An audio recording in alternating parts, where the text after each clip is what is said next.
Hello, and thanks for joining us for another edition of Teaching Restored, where we are your weekly teacher council meeting. That's basically what this is, isn't it, Julie? I kind of like that. I never thought about it that way. Yeah. I mean, I guess, with Sunday school, I think if I remember correctly, they're asked to do a weekly or a quarterly teacher council meeting. Isn't it quarterly? Do you know? I think it's quarterly. Yeah. Well, I think it should be more often. And that's why we do this. I've never attended one. Never, ever, ever, ever. Oh, okay then. Mm-hmm. Well, so then, that tells you how familiar I am with them. Yes. And how good we are at them. Obviously, yes. I was in one ward where they held a teacher council meeting. It wasn't called that back in the day, but they did it like every month, and they did a fabulous job of it. And we learned a whole bunch of how to teach. And that doesn't happen a lot anymore. And I don't know that once a quarter is sufficient, but it's probably all that can be done. So we're here to fill in the gap. That's awesome. That's a great way of looking at it. Attempt I like to. it. Good. Okay. Oh, Julie, you're going to hate me for today. I'm sorry. I'm nervous today. You should be. Okay. So Julie, do me a favor for everyone. Just real quickly explain this class that you teach on Tuesdays. Okay, so it is a stake class, and it's called the adult religion class. That's what we call it. And it's intended to be we follow Come Follow Me. We used to follow the Institute curriculum. We follow Come Follow Me. And the purpose of it is to just really give everybody another opportunity to study together. And that is literally what it has become, is like a study group, a gigantic study group. It's pretty awesome. It is pretty awesome. And as of this recording, I can say last week I went to it. And it was awesome. It was. Okay. Oh, no, I'm sorry. I did not mean to make you sweat, Julie. No. It was awesome. It was when we got done, Kelly said, usually it's more into the actual scriptures itself, but it was the introduction to the Book of Mormon. So you were into scriptures and quotes and things like that. She said, which is exactly what you should have done. She goes, but it was more into, we're more into scriptures. But I thought, you know what, that's good. I loved it the way it was. And the reason why is because you asked so many great questions. Now, I was particularly listening to your questions when shocking. Go figure. You like to listen for questions? You like that topic? That's totally news to me. I cannot believe that. So, actually, I didn't go in thinking about that as much as I went in, and I went, oh, good question. Right. That's kind of your filter, though, a little bit, isn't it? Because it's something you're so passionate about. Yes, it is. It is a big filter of mine. By the way, I'll just throw this out. I have a draft of my book of how to teach the gospel by using questions, and someone was reading it and editing it. And on Sunday, she came and said, "Kevin, thank you. I love it, but I'm like hypercritical of everyone's questions now." I'm sitting in class going, that wasn't the right question. Oh, that could have been better. Oh. And I think I might have to put a warning in saying, hey, just so you know, you might become a question snob. I don't mean to make you that way, but I know it's horrible because sometimes I do a little bit of the same thing because it's something I've been studying more, both with you and then for some of the teaching that I'm doing. And I have a tendency to be more self-critical and kind of, maybe you could have like asked it in a less generic way, or just, kind of I hate having a critical filter. Yeah, I agree. But at the same time, when we recognize it, we can go, oh, okay, well, when I teach, that's good. Because to tell you the truth, most people, first off, they don't plan their questions when they do a teaching of some type. Mm-hmm. Second off, we use questions so glibly. Is that a word? Glibly? Actually, I don't know. But I'm going to use it. I gelled with it. It was good. Okay, thanks. Glibly. And we just come off with questions that we think off the top of our head. We give no real thought to. We just say them. and we abuse them is the way I feel about it. Unintentionally abuse questions because it's just, here's this question. And they really don't have the power that they could have, or really Okay, don't so mean. that's a strong phrase. So tell me what you mean by we abuse questions. Are you saying we fill space with them? We use them in a manipulative way? Like, what do you mean? Yeah, good. I'm glad you asked. Not that we use them made in a manipulative way, because if we were to use them in a manipulative way, thank you, Julie. Sorry, hard word. I know, manipulative, then that's more intentional, right? Yeah. But we use it so casually that we abuse them. I mean, think of things that, and we use them in places we probably shouldn't, and in ways we shouldn't, and not that, we're going to hurt questions' feelings or anything, but question's not going to grow up, I was abused. No, not like that. That's not what's going to happen. But I almost feel that way. So Okay. what I want to do is I want to take some of the questions that you used. Oh, did you write them down? I did. Oh, shoot. I was like, I don't remember them. I remember them. I remember them, and I have them in my happy little book. Woo, look at this. Okay. I'm kind of nervous, Kevin. I don't know. And I want to point out why they were so good. I want to show you, and what I want to do today is talk about questions and how they can be used. Now, you use them in ways that you may not have realized that you use them, that were really, really good. Okay. And so I think when we kind of call out anything, in this case, it's questions, when we call it out and identify it and recognize it, then we can use it more purposefully next time. Yes. Does that make sense? So this is, we've talked about this just briefly or whatever, but I talk about like my first lesson from Pickleball Paul when I started playing, Yes. the levels of competence. And you've got like unconscious incompetence where you don't know what you're doing wrong. And then you've got conscious incompetence, which means that you're doing it wrong and you now know why, Right. which is what I honestly, Kevin, if you like obliterate some of my questions, I hope you will call out the yucky as well as the good, because I can't learn unless we call out some of the ugly. And we've talked about feedback and just how valuable it is in a past podcast. And I want to make sure that I'm not offended or like sensitive at all. I know. Okay. And then the next level is conscious competence. So we know what we're doing and we can repeat it. And then the last is unconscious competence, which means that we unconsciously do it well. Yeah. And we don't even know why. But like you can have something that you do well, like unconscious competence, but bringing it into the conscience allows you to then make it even better. And Yes. I think that's part of what you're saying, is that you can take something and you just have to be conscious or aware of it in order to be able to make it even better. Right? Yes. Okay. And I agree. And I've always seen this model that you just showed kind of as a hierarchy, and you want to get to the unconscious competence, right? But I almost feel like the third level is is almost superior to the fourth, because if you don't know why you're really good, then how can you know how to use it in other circumstances?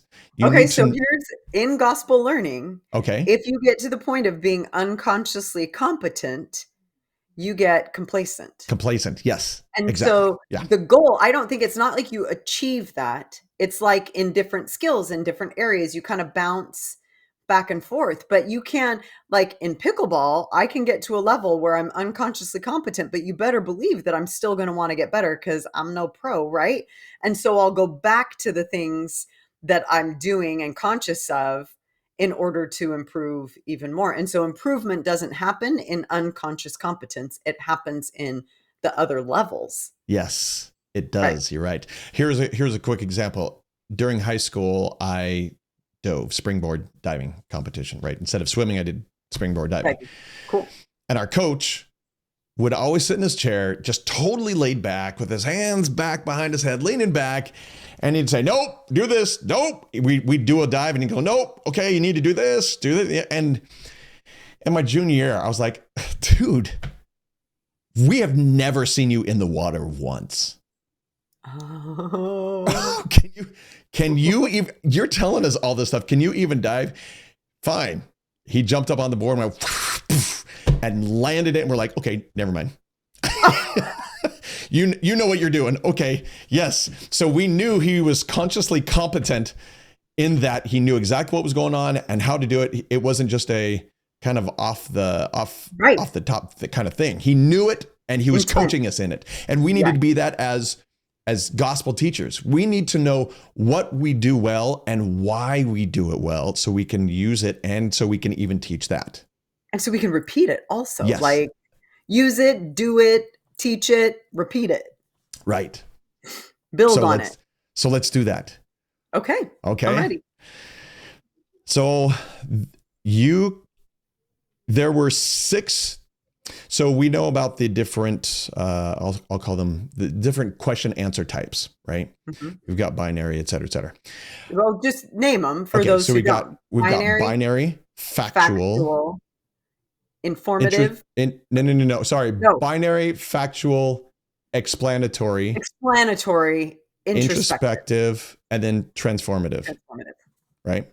So those 5, you used a number of those, which was good. But what I want to do is take those and talk about strategies on how to use them. Okay. All right. So the first, and there's 7 of them. The first one is linear. It's just a linear question.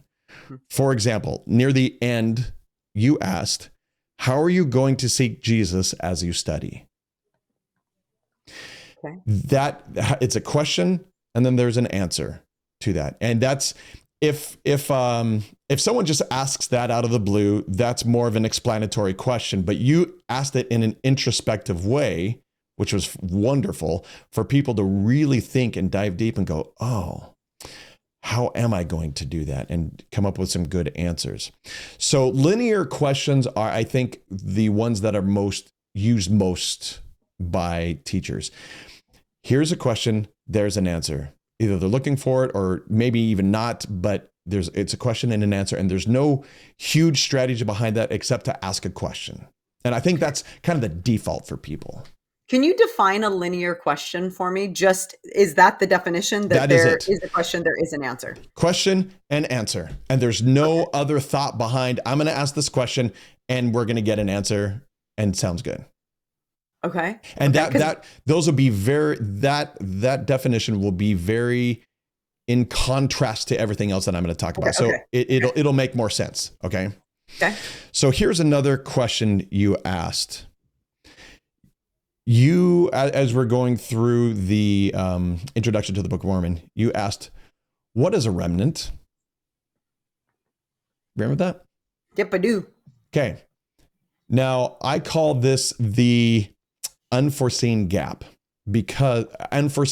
question, because we all take for granted that we know what remnant means. Right. Like we kind of think we do, right? Yeah, of course. Yeah, of course we know what remnant means. Just this morning, when I was reading the Book of Mormon, it was in Alma chapter 5, I came across the word tribunal. Okay. And I know what that means, right? Yeah, kind of. And then I went, wait, can I really define it? I mean, I could, but and I looked it up, and it was what I thought for the most part. And I thought, okay, yeah, I got that right. But I can't tell you the number of times when I've got it wrong. Right. Where you come across a word, you think you know, but the minute somebody asks you to say it out loud, you're like, oh, I don't know if I actually... Right? That kind of question? I mean, yes. An unforeseen gap is what you called it? Unforeseen gap question, right. Okay. Because you think that, so there's a gap between what you think and what reality is. Okay. Now, if we take that into a larger context, it's not just of definition of words. It's of even concepts. You think you understand repentance, and then you realize, maybe I don't understand really what repentance fully means and how to repent and when I repent. And there could be, so you're asking a question to bring out and see the gap. is what you're Okay, doing that there. makes sense. So in other words, like as a teacher, as you're going along, you can anticipate what some of those might be and Yes. you're calling it out basically. So if I was to ask, who is Nephi? Most people were going to have like an answer and be able to, whatever, Nephi is the son of Lehi, and da, da, da. But usually an unforeseen gap question is going to make people kind of go, it's a, like that kind of. Yes, that's Okay. exactly. And when Okay. you get people start thinking that way, they well, let me ask you, what when you come up across a question or maybe you're reading something and then you ask yourself the question of, do I really know what that means? What does that do to your thinking and your mind frame as you read? Oh, it makes me more conscious. Like I'm looking for other things that I might not actually understand as well. I'm a little bit more, I guess, aware of the gaps. Good. Yes. Yes. And does it make you also more open to, maybe I need to dive in a little bit more 100%. and think 100%. about this harder, right? So an unforeseen gap for me was in the Bible, in the Old and New Testament, coming to understand some of the words as they are translated from another language. Like I never would have even anticipated that I didn't fully understand the meaning of the word perfect or Right. perfection. But then when I come across that word, I'm like, well, yeah, I know what it means. And then I find out it actually gets almost, turned on its head, if you will, when you take and look at the Hebrew or the Greek or whatever other translation there might be. And I think that there's a lot more of that than we might even, in our reading be aware of. And so, yeah, it does. It actually instills a desire in me to try and understand the words that are being used or the concepts even better, for sure. Right. I'll give you a quick example. When Jesus says, Peter, do you love me? Right. Yes. And he asks him 3 times. Yeah. Well, if you look at the Greek, it's Peter, do you love me with an unconditional love? Peter, do you Hmm. love me with an unconditional love? Yep. And then Peter, do you love me with a brotherly love? And he goes, yes, I do. Right. Yep. Yep. Whole new insight there. Totally. Totally. Completely insight, right? And it doesn't Right. even have to be with translation of words. It could just be gaps in specific knowledge of Hmm. what we think. For example, okay, how about this? I got up during sacrament meeting I was conducting, Hmm. and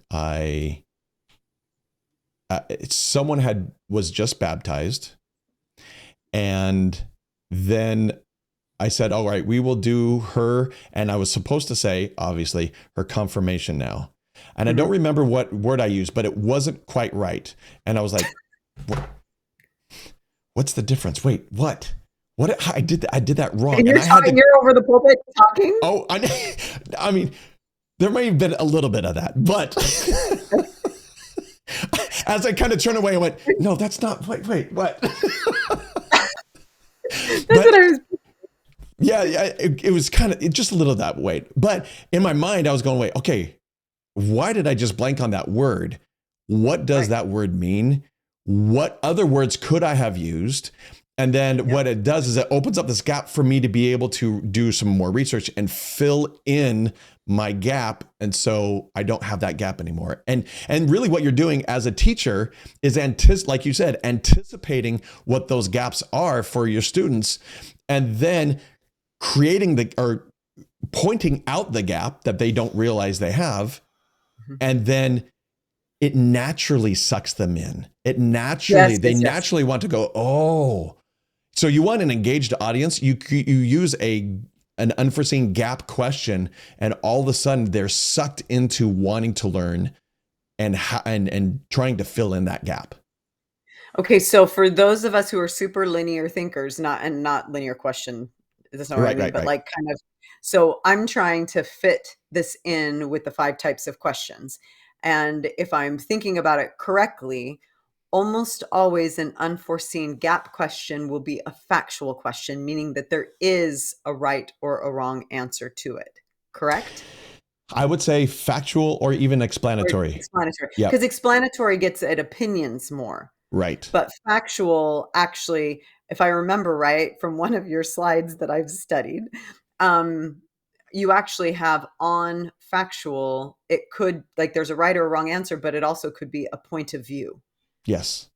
And so I'm picturing a gap question having kind of an answer, but that answer could also be a perspective answer, Yes. but it's less of an opinion response, which is more an explanatory question. Like, explain Correct. how you understand this, which includes all of your biases and all of your opinions, Very right? good. Yes. But I would say personally that it's probably more often a factual You're question. probably Would you agree right. with that? Yeah. Yeah. Okay. You're right. Yeah. Okay. I'm just trying to make it all kind of Yep. fit together. Like, you're introducing a whole new concept here with these labels. And so I want to make sure that we make them jive with the types of questions as well for those of us who aren't quite as familiar with this content as you are, Mr. Kevin. That's good. So in fact, let me look on this. I labeled each type of question that you asked. And on this one, I labeled factual. It is, yes, Okay. that is a factual question. Yes. Perfect. Okay. Okay. So that is the unforeseen gap question. The I like that. next question here, let's see which one. I love this question. My mind went on this one. In reference to the Book of Mormon, we were talking about this. You stopped and you said, so what's the purpose of the Bible? Yeah. And my mind all of a sudden went, wait a minute. I've never thought of that question. But that's obviously going to have an impact on what I think the purpose of the Bible is. And have I ever really thought about the purpose of the Bible or the Book of Mormon, more than what the title page has told me? Mm-hmm. Have Okay. So listen to this, Okay. just a little behind the scenes. Yes. BTS, right? I didn't have a good answer. That's so So great. I came to Good for class you. with a question and I thought about it. And so I had some answers, but what I loved is that my mind went poof as people started sharing their thoughts about that question. And so, as teachers, tell me if I'm wrong, don't we usually try and ask questions that we already have an answer to? Right. And I think that's a problem. I don't think that's good. I think we need to be okay with posing a question that we don't necessarily like.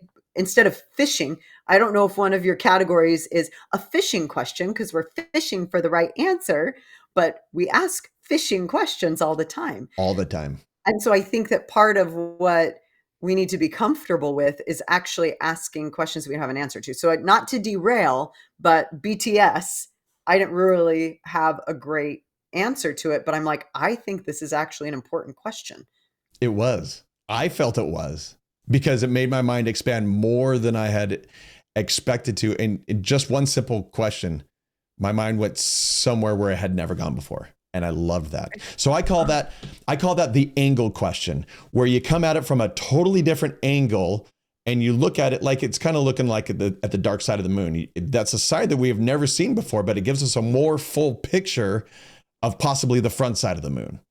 Oh, I Right? love that. So you call it an angle An question? angle question, because we're coming at it from a completely different angle than what we typically come at it with. And that would probably be an explanatory question typically, right? Because you're saying, what are your thoughts on this, basically? Yes, I'm glad I haven't put that together as far as, which type of question. I'm glad you're asking me about this. But I would probably agree with that. Yeah. Okay. Yeah.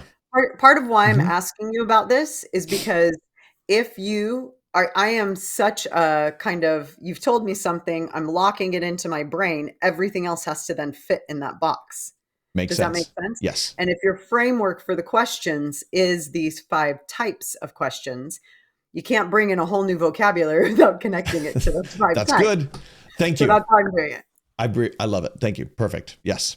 All right. So that is the angle question, coming at it from a different angle, and it opens up more questions, possibly even, right? You're going to give me your notes on this later, right? Because I'm not writing stuff down, but I'm thinking really hard while you're doing it. Okay. Can I have your notes later? Yeah, you can have my notes. Okay, Yeah, thank you. if you can read them. But yes. Chicken scratch. I can read them. Okay. Okay. Here is what I call the alternative question. Okay. You create an alternative. Um, and the question that you asked was, what is the difference between being convinced and believing in something? Mm-hmm. I remember that. Yeah. So you straight up say, the Book of Mormon says to the convincing of the Jew and Gentile, right? Mm-hmm. Well, and I had never thought of this before. And it was a fabulous question. Why doesn't it say believing? Mm-hmm. Right? And to the believing of the Jew and the Gentile. And so what you did is you took something that isn't there and replaced it with something that is there. And I'll give you a quick example of that. So one of the things I do is I teach federal employees and I help them understand their benefits and that they need to actually do something about their benefits, right? And we talk about what they call FEGLI, the Federal Employee Group Life Insurance. Yes. Right. And I say, and when the slide comes up with that title, Federal Employee Group Life Insurance, I say, please notice that it does not say Federal Retiree Group Life Insurance. It's just Federal Employee. It's not meant to be kept when you retire. And that right there blows their mind because they assume that, oh, I can have this forever. And that's kind of what you did here. You said, here is what it says. What it does not say is this. Why is that? Interesting. Interesting. So can you tell me what are you calling that again? That is the alternative question. The alternative question. So you're bringing up what it isn't. What it isn't. To try and drive home or maybe consider alternatives, right? Yeah. To what it is. Yes. Or just explore. Maybe not drive home anything, but just say, you could have come to the class without an answer on this one as well. Why didn't it say believing? And honestly, I use this one this strategy all the time, constantly. I think this is your favorite strategy because if I remember, you told us a while ago that your very favorite thing is to flip something you've just taught on its head and have everybody go, oh. So can I just really quickly, this is a tiny tangent, but I promise it will drive home the point. I was just on a girls' trip with a couple of friends, and one of them was reading this book. Can't remember who the author is, but it's called Both Are True. Okay. And the point that she makes in this book, that the author makes, and that my friend said this phrase several times during the course of our time together. She said, can both be true? Can both things be true? Mm. And it was in like spiritual setting, like conversations, but it was also in just life, where I think that sometimes we have a tendency to attach ourselves to one thing and then somebody flips it on its head and you're like, oh, I'm rattled. Do you know what I mean?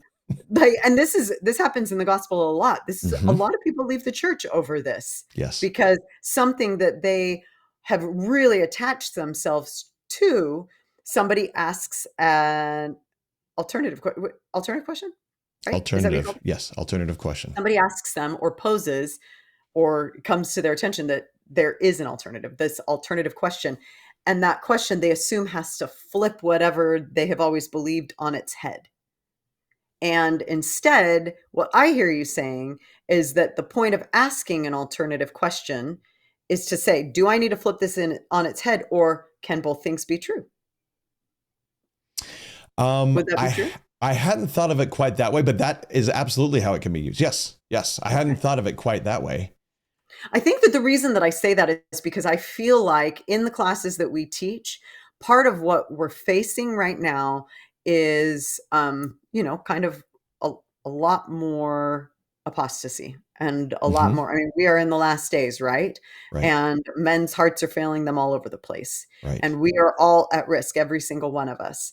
And so part of, I think, in my mind, as you're saying this, I'm kind of having this like almost Julie epiphany that asking alternative questions has a lot of value because of the fact that it helps us to become more accustomed to, oh, what else could be true? Can both things be true? Could this or does this have to be? And really asking those questions without actually being triggered by the questions themselves.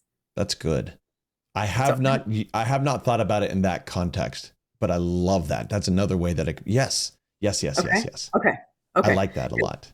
I know it was a tiny bit of a tangent, but as you were saying that, it kind of made me go, because that's been on my mind a little bit. This Sure. can both things be true? Could both things be true? Concept. That's really good.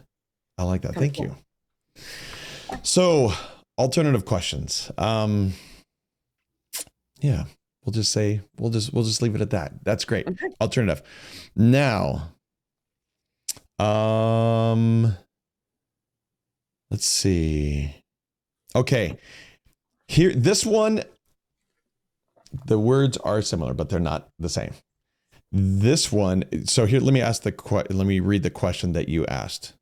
You said, as you read the introduction, what are we asked to do? Why I loved this question was because when I read the introduction to the Book of Mormon, I've never thought of that question. That's not a question that would typically come up. It took me on it was a great question, because that's not what I was expecting you to ask. It was like, what? Well, wow, I've never, that's not normal. And I'm all about the not normal. I love that. Right. Well, BTS on that one. Yes. Behind the scenes on that one. As I was reading, I was like, wow, this is referencing covenants a lot. Wow, this is talking. I just had all of these little things stand out to me that were like actionable. And I had this sense that the introduction to the Book of Mormon is an invitation, right? That's kind of what it is. And so I'm like, well, what am I being invited to do? I'm not being invited to just give it away to other people and explain it. Right. I'm being invited to really understand it myself, but to know and not to do is not to know. So what is it that I'm going to do differently because of it? And that's in the introduction. It had never stood out to me before. And it is an incredible question. And why didn't it stand out to us before? Why didn't we catch that before? Why don't we ask that question all the time, right? Right. Well, because we think of it as a summary of the Book of Mormon. Right, That's what we think that we're reading. Right? Right. And so I call this a tangent question, because when you ask it, it takes us on a completely different tangent than what we are used to thinking to. I like it. So in other words, you weren't anticipating the question, and so it kind of is a diversion, so to speak, in your brain. Yes. Tangent question. Okay. So there we go. There's the tangent question. I like that. Okay. This next question. Here we go. Hold on. Tangent question. What would it be? Let's ask that. So let me see. As you read the introduction, what are you asked to do? I put that as an explanatory or introspective question. I put I/E in there. I would agree with that. I wouldn't actually have thought of it as an introspective question, just because of the fact that there are lines in the text. And so it's looking for lines in the text. Does that make sense? Mm-hmm. But honestly, like, even as you're saying this, there have been 2 or 3 of them that I've thought, actually, if you really give that the thought that question deserves, it would absolutely have to be introspective. There you go. Yes. Are you going to talk about how to make questions more, like, by being more intentional, to cause more introspection through your questions and the way you ask them? Not today. That wasn't Okay. where I was But going with I it. think that that's a really important point, because, like, you can ask a question and people can be grasping for the surface answers, like most people probably were, right? Yes. So how do you then make it deep enough that they want to reflect on it even more? Well, I will give you this next strategy of question kind of goes towards that. Okay, cool. Okay. So here's the question you asked. And tell me what type of question you see it as, binary, et cetera, right? How often do we try to convince someone versus help them believe that thing? What kind of question is that? That's a really good question. Because how often is not like a 50% of the time in Right. my mind. You know what I mean? That would be It's not a binary, right? one or the other, is it? No, it's not a one or the other. No. Um, and it's not necessarily a factual question because it's going to be different for every person. I But actually go ahead, but what? actually, remember, factual questions can be different per Oh yeah, because they can question be point of view, correct. It could POV. be. And so how often do you? Is that what Right. you? Okay. How often do we, let's change it to Mhm. how often do you try to convince someone versus help them believe that thing? Mhm. I I actually so when I wrote the question, Hmm. I actually intended for it to be more introspective. Okay. And here's the beauty of it. So I call this the forced second question because you asked really a factual question, but when you ask it, You have to you have to ask go a in. deeper question. You Ah, don't even have to say that question, but everyone will naturally ask that question anyways of themselves. of themselves. Okay, so that's why you said that this one is kind of the natural follow-up to what I was just saying about it. Correct. Oh, See that? yeah, I like So that. that led me to other questions like, all right, how do I help someone convince someone versus help them believe that? What is that for me? What is, or maybe that's a more of a universal thing, but for me, what is the difference? How do I, and in what circumstances have I in the past where do I feel that I'm trying to convince someone rather than having to try to help someone believe something? Mhm. Um, what are those circumstances? And how are they different? How are they similar? And I went down this whole road as you were. I didn't hear anything after that for a while. Great, you weren't listening. Thanks a lot. Just kidding. Yeah, because my mind started asking other questions and started trying to answer those as well. And So you that's know where what? you really wanted me to go, anyways, though. Exactly. Yes. So here's something kind of interesting. So I'm getting ready to teach the missionaries this upcoming week at their zone conferences. And one of the things that I really want to drive home is the fact that their job is not to convince anyone that the gospel's true. Good. And part of why that's been on my mind is because we're doing some renovations at our house and I had an electrician over the other day and it was just he and I was working and at the table and he mentioned that he had two LDS missionaries approach him the other day when he was working on his Mm, car. And so we started to have a discussion about that experience. And as in the course of that discussion, it came out that his impression, his thought, his perception was that they were going to try and convince him that his religion was wrong. good. And Sure. so he was really kind of felt protective and a little bit Sure. defensive. And he's like, I'm a friendly guy. I know. In fact, he said to his buddy after they left, he's like, you know, they're doing something that we're not. Like they're giving 2 years of their life, like their time to go and share the gospel. And whether or not, regardless of what our perception of that work is, that's really a respectable sacrifice, is kind of what he said to his friend. But the That's reason he neat. didn't want to engage is because of the fact that he thought they were going to try and convince him that he was wrong. Hmm. And I thought that's such an interesting perception because I think that missionaries sometimes unconsciously think that that's their job, Right. like to convince people, not that their religion is wrong, but that our religion is right, that the church is true, but that convincing is never the goal, right? Right. And so that was Never. such an interesting word to me that's used in the introduction to the Book of Mormon, but look at the context in which it's used. It's not just, I mean, it's because you've got these Jews who don't even believe that Jesus was the Christ. It's talking about convincing both Jew and Gentile to even recognize Jesus as a step one. Right. And then it goes on because once they recognize him as Jesus, then they start to recognize the covenants that they made with him and the law of the gospel that he brought. the relationship that it has with those covenants that they made with their father, that were made with their fathers. And so they need to be convinced before they can grasp. And so, but our job, if we're coming at it with this desire to convince people, we put them on the defensive. Yes. And so it's kind of an interesting, I don't know. So I think you articulated something that I love about these 4-second questions is that a lot of time it may be kind of a simple question, but it forces the person to kind of go backwards and think, wait a minute. Do I? Do I? Or how do I? Or what is that really? And kind of reevaluate some things that they maybe have done in the past or may do in the future. Right.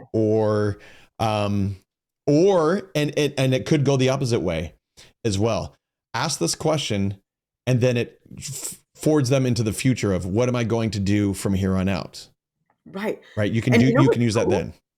If you as a teacher recognize that you are asking a forced second question, then you as a teacher, really quickly before you go in, you ask yourself those 4 second questions, which means that you're kind of checking your own intentions going into it. But then that you also can be more conscious of what those forced second questions are. And if you weren't thinking about it, right? If you weren't bringing it into your consciousness, you would never be able to take advantage of where those discussions can lead. Right. Because when you ask those kind of questions, you know where the class is, we'll call it a class, the class or your child or the investigator or whomever, their mind is going. And then you can kind of just skip ahead to helping them answer those next questions that you didn't ask, but they asked themselves. And it's even better on the believing side when someone can ask, when the questions come from within and they have a desire from within to answer those questions. Rather than me just asking the questions, okay, you ask a question, I'm going to answer, sounds good. But if I start asking myself the questions and feel a desire that, oh, wow, I've never thought about that before. The motivation is completely different. It's 100% better than the alternative. I've thought about that since we had that conversation a few weeks back about leading people to a wrestle. Yeah. And so I kind of almost think that those forced second questions are a little bit of that, like leading people to self-reflect, leading people to a wrestle in some cases, because some of it is kind of hard. Right. It can be.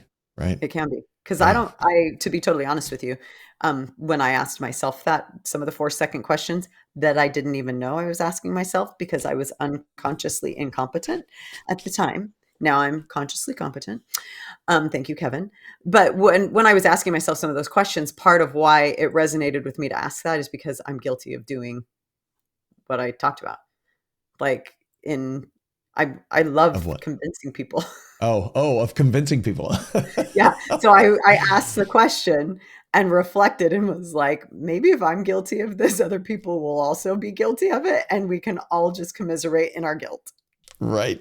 That was the BTS that was going on for that one. I'm kind of that same cloth there of trying to convince. And that made me think, how would I speak to someone if I was really trying to help them believe it? And so I've thought a lot about that, and I'm not done thinking about it. And that's there's a great hallmark of a question when you can ask a question and weeks later someone's thinking about that question, still reflecting on it. I love that. How cool. All right. I love that. All right, let me. We went through one.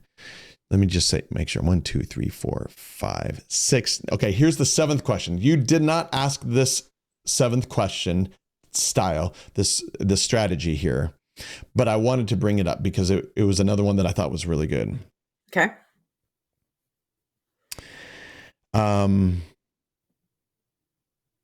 So here in my notes, I wrote down,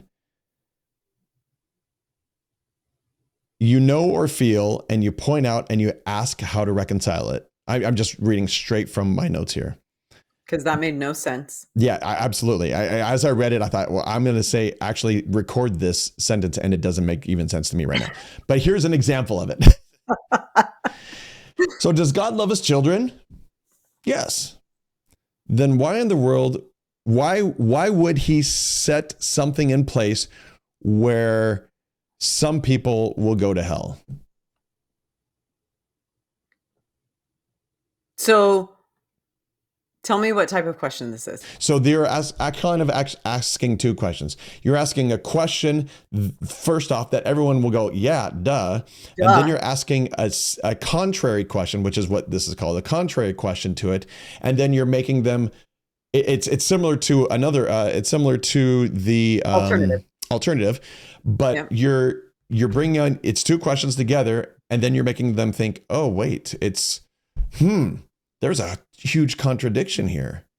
Or is there? Because there may not be a question. Because, for example, when I ask that question, then why would God set something in place where some people must go to hell? Then when you start evaluating that and having a discussion around that, which is really what you want, you have a discussion around that, you realize that he didn't set anything in place for anyone to go to hell. If anything, we are choosing it. And what does that teach us about us, right? So you realize it's actually not a contradiction. Okay, here's another one. I remember, and I think I mentioned this in a podcast recently. The general authority who during conference years ago said, "Would you ever hurt your children?" No. But of course, you give them immunizations and you poke them with a needle. So yes, you do hurt them. And then you're like, oh, wait a minute, you're right. Wait, there's a huge contradiction there. And then you wrestle with the contradiction and realize that, you know what? It's when you say hurting, we have a specific definition or idea in our mind of what hurting is. But at the same time, we also have to realize we have to go through hurting things so that we can come out on the other side stronger and better and more resilient. Right. And that's what he was really trying to help us understand, is that God allows us to go through these things, and they are hurting. And sometimes we make them even hurt more because of what our actions are. We make them hurt even worse. But for us to be better, we have to go through that struggle. And so the contradicting questions bring up two ideas and puts them together and makes us struggle and wrestle between the two. Okay, so let me bring up a thought.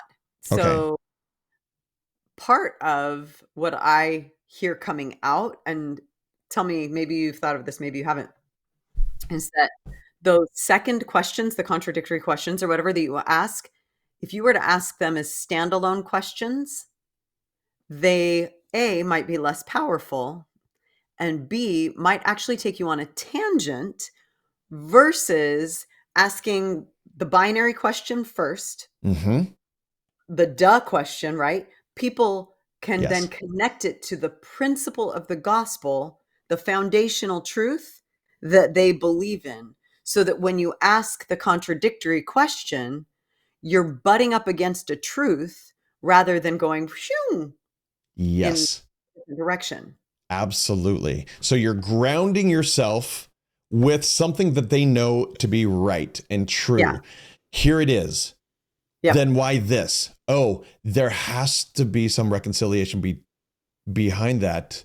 And what they have as the foundation is what they kind of grade or evaluate the second question on, rather than going to the second question and coming at it from any angle. You've created a path for them or a mindset for them to help evaluate that already. I love that. So it resonates with me. I had a conversation with Liam this week, who is, almost 17. And he was talking about a discussion that they had in seminary. And he's like, I hope Sister Westover doesn't hate me.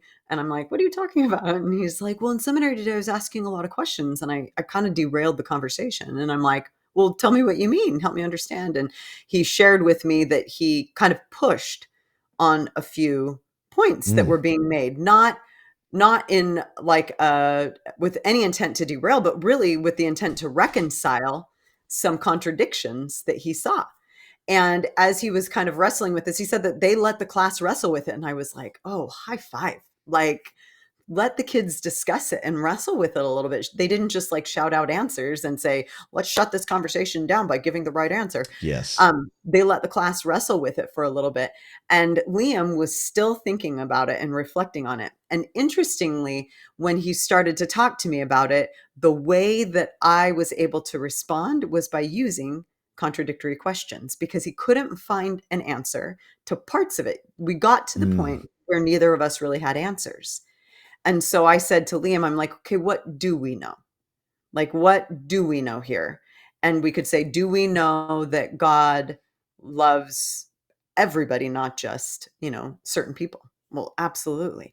Do we know that? And then we could take and ask those same questions after we'd rooted ourselves in that truth. And either the question got answered, or we could see some possibilities, or the question became irrelevant Yes. because we connected it to that truth.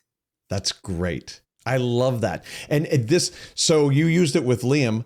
I think this could be, I think they all can be really used well in a missionary setting, but this one in particular, because what you're doing is saying, all right, person, you believe in Jesus Christ, right? Here, do you believe this? Yes. Then why this? Okay, for example, do you believe God loves all of his children? Yes.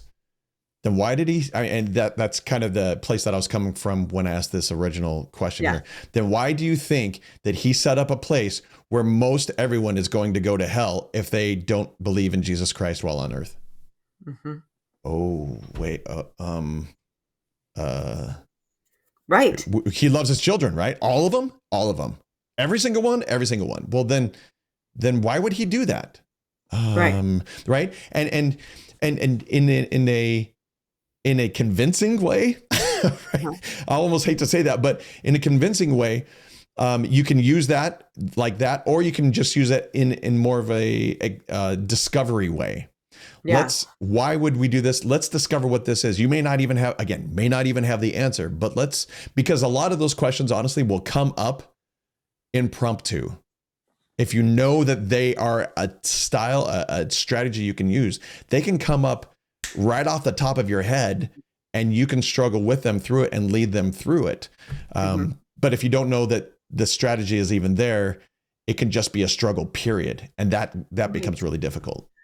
Well, I think that what I kind of hear you saying is that, when you're in a teaching position, be it with your kids, be it as a missionary, be it as a teacher, it also tells us we don't necessarily need to be afraid of the questions that we don't have an answer to, because people do think in contradictions a lot. Yeah. Like, especially if you're trying to understand the gospel, or you're, kind of struggling with your own testimony, oftentimes those contradictions feel like they're being highlighted in your brain.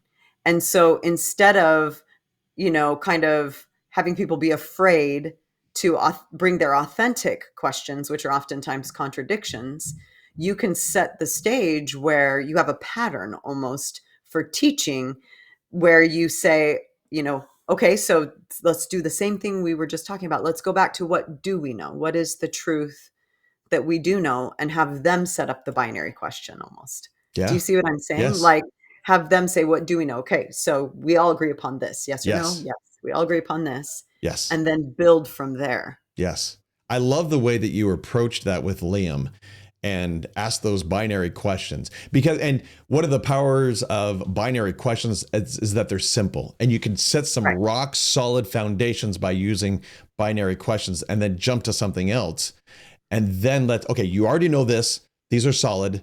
Well, what about this? Then you can have that struggle. But again, if you don't set that rock solid foundation, it's just a struggle. It's a struggle. So interestingly, do you remember back in the dark ages when we went through the missionary training center and we had our what do we call it? I wasn't preach my gospel. What were we studying from? Just the lessons. The discussions. The discussions. But in our companionship study. Okay, so gotcha. In companionship study, you would kind of go through and, okay, hold on. Now I got to remember what I was going to say. I put so much brain power into figuring that out that I can't remember what I was going to say. Hold on. Oh, yeah. So there were some terms that we used, some strategies that we used in our teaching. And one of them was to build on common beliefs. Do you remember hearing that phrase? Yes. Yes. So I think that is actually a really key strategy that missionaries use as well. And you can almost use binary questions as a way to gauge Yes.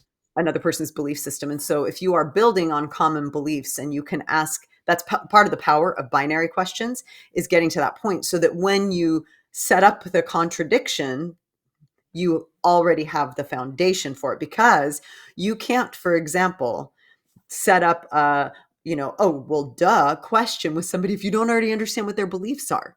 Mm-hmm. And so gauging, building on common beliefs, that's part of what we do as missionaries. And we can use binary questions to make sure that we're on the right track to Yes. do that. And then when those other things, when we pull them in, we're actually doing it in an empathic way because we're pulling in on what they have already said they believe. Like Yes. we're setting up that foundation is what they have already said they believe. So it becomes more empathic. Like, I Yes. was listening to you. This is what That's I a heard great you say point. you believed.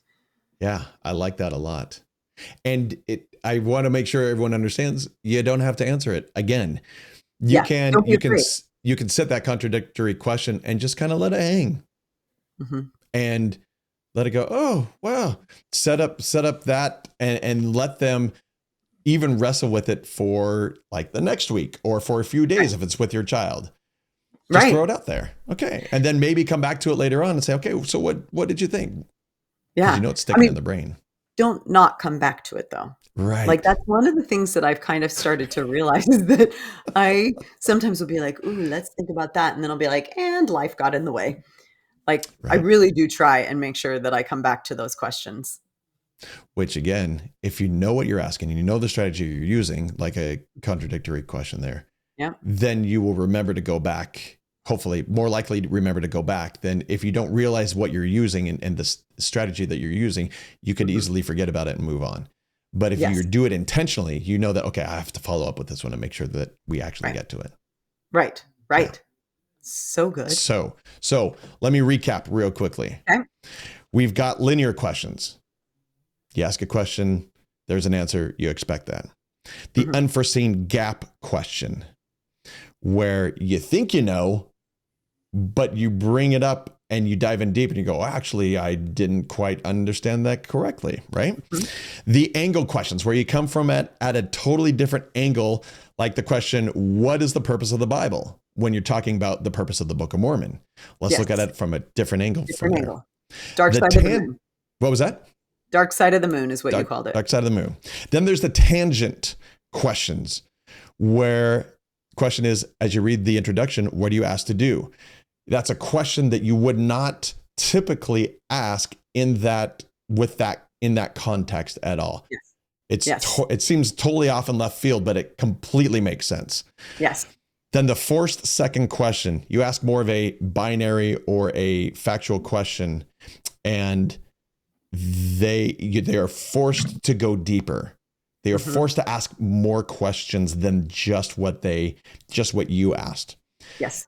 And then the contradictory questions, where you basically have two questions, you put them together and they seem to be contradictory, but now you have a space where you can have a discussion and you can wrestle between those two and find it. But you're anchoring it with more of a binary or factual question, where you can just solidly, you have a path forward, something to go off of at least. Phew. So There you good. go. Like, I loved this. Good. Well, I really hope this helps. That's a lot to take in, and I totally get that. That's seven strategies. There's a lot there. I mean, Yeah. I almost feel like it's a little bit overwhelming. Will anyone remember any of that or be able to use it? I hope that if nothing else, we talked about earlier about the one thing. What is the one thing? I would say Mhm. from this, the one thing is to take one of those strategies and figure out how to use it next time you go teach. When you talk to your kids, when you talk to your neighbors, use one of those. So here's a suggestion to Mm-hmm. dial it in even just a little bit better. Like, do it for something you're prepping. Like, so in Yes. other words, Good. you Yeah. don't expect yourself to be able to do it spontaneously out of the gate. So as you're prepping your next lesson, because I think most people have some kind of a formal teaching, whatever, that are going to bother to listen to our dronings. And so if that's the case, use this in your preparation specifically. So as you're going through your lesson, say, okay, is there another angle I could, ask a question about, is there, do we need to understand this concept a little bit better? So I'm going to take what did you call it? It was the remnant question. What's that one called again? The remnant question. The Remember the remnant. remnant Let me question? look What's at that this. called? Where you're like That gap. understanding The the unforeseen gap. gap. Yeah, forced gap. So I'm going to, let me add a forced gap question here, or another, whatever. So you can kind of do some of that with the questions you've already prepared. But here's the other thing that I would encourage people to do, is to go through and label the questions that they included in their lesson off the cuff. Yes. And this is a good way. So say, oh, here are the ones. So don't even think about it. Just prepare your lesson and then go label your own questions, and then see if you can attach the type of those 7 to it. And if it doesn't fit one of those categories, that's fine. But I suspect you will find that you're already doing this in a natural way. And let's just bring it into our consciousness. So instead of feeling overwhelmed by it, figure out what you're already doing in kind of your preparation, or intentionally do something in your preparation so that you can start to bring it into your consciousness more. Perfect. That's a perfect way to go act on it. Thank you. Thank you, Julie. Now, everyone, if this was helpful, which we really hope it was, if you would, please go share it. Oh, that's for you. Cool, good. It was for me. I loved it. It was awesome. Go share this with others. Like, subscribe, comment if you would. Leave a review on the podcast. It helps spread to others. For example, we have our Instagram account as well that we post stuff on. We do little clips and other things. So just be filled, continually learn, continually get better and better at teaching the gospel of Jesus Christ. Any last words of wisdom, Julie? No, just thanks for hanging out today, Kevin. That was a lot of fun for me. I really appreciate it. It was awesome. Me too. It was. Thanks. Take care, everyone. We'll see you next time. Good.